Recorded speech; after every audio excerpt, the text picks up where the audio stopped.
नमस्कार। कारक चल रहा था बेटा, और वो कारक टॉपिक में आज हम आपको पढ़ाएंगे संप्रदान कारक। कौन सा कारक? संप्रदान कारक।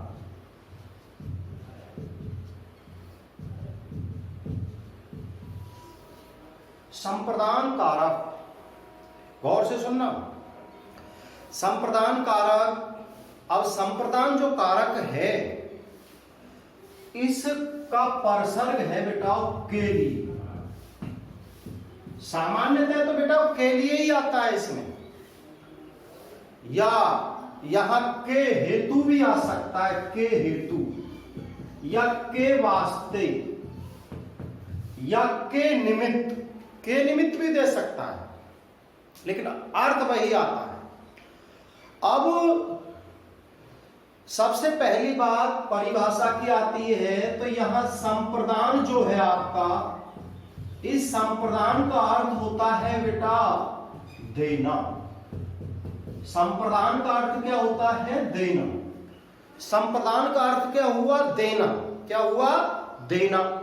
यानी सीधी सीधी बात करें कि जिसे कुछ दिया जाए, या यूं कह सकते हैं जिसके लिए क्रिया की जाए। ध्यान रखना, जिसे कुछ दिया जाए या जिसके लिए क्रिया की जाए उसे संप्रदान कारक कहते हैं। तो समझ में आ गया, संप्रदान का अर्थ होता है देना, यानी जहां किसी को कुछ दिया जाए या जिसके लिए क्रिया की जाए वहां संप्रदान कारक होता है।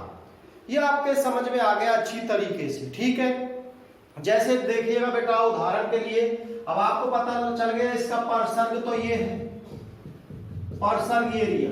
जैसे बच्चा दूध के लिए रोता है, तो यह रोने की क्रिया बेटा किसके लिए हुई है? दूध के लिए। तो ध्यान रखना ये दूध के लिए यहां क्या है? संप्रदान है। ध्यान रखना इस चीज का, ये दूध के लिए ये संप्रदान में आएगा। विशेष रूप से ध्यान रखने वाली बात है, ध्यान को। आ गया रमेश रोगी के लिए दवा लाया। अब ये लाने की क्रिया काय के लिए हुई है? रोगी। ध्यान रख लेना किसके लिए हुई है लाना? ये रोगी के। तो यहां पर कौन सा कारक हुआ? संप्रदान कारक। विशेष रूप से ध्यान रखना है इस चीज का। लेकिन एक बात और विशेष रूप से ध्यान रखनी है कि बेटा कभी कभी के लिए के स्थान पर, यानी के लिए नहीं मिलेगा, कभी कभी आपको को भी मिल सकता है। देखो कैसे।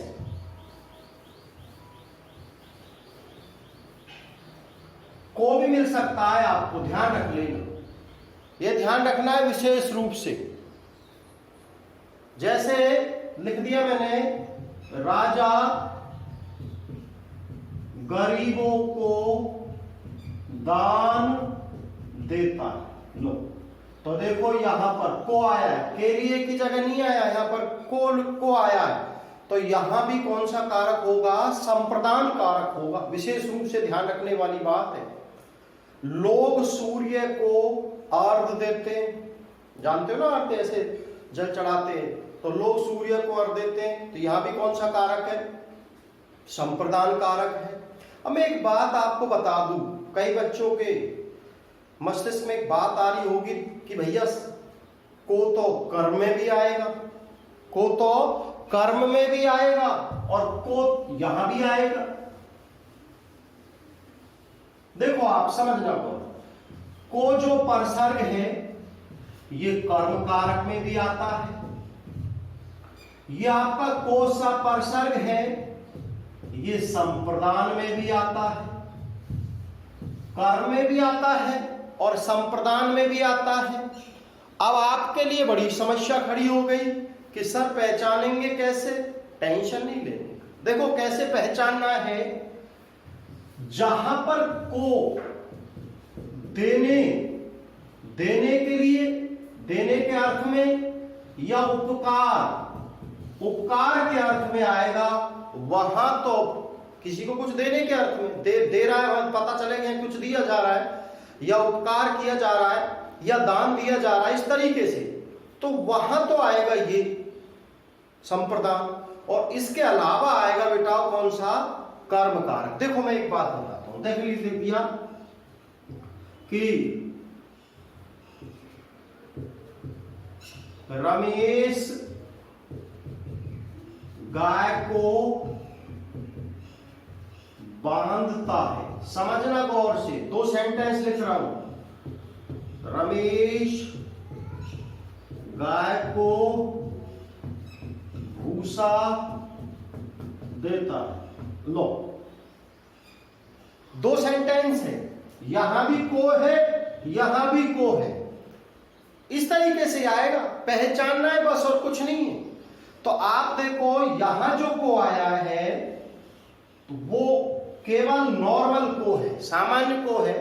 यहां देने के लिए आया, देखो देता है कि ये देता है, तो मैंने एक ही बात कही, जहां देने का भाव प्रकट हो, जहां उपकार का भाव प्रकट हो, तो वहां संप्रदान कारक कर देना, और बाकी जगह आपको क्या करना है, क्या करना है, कर्म कारक करना है। ये ध्यान रखना बिल्कुल विशेष रूप से,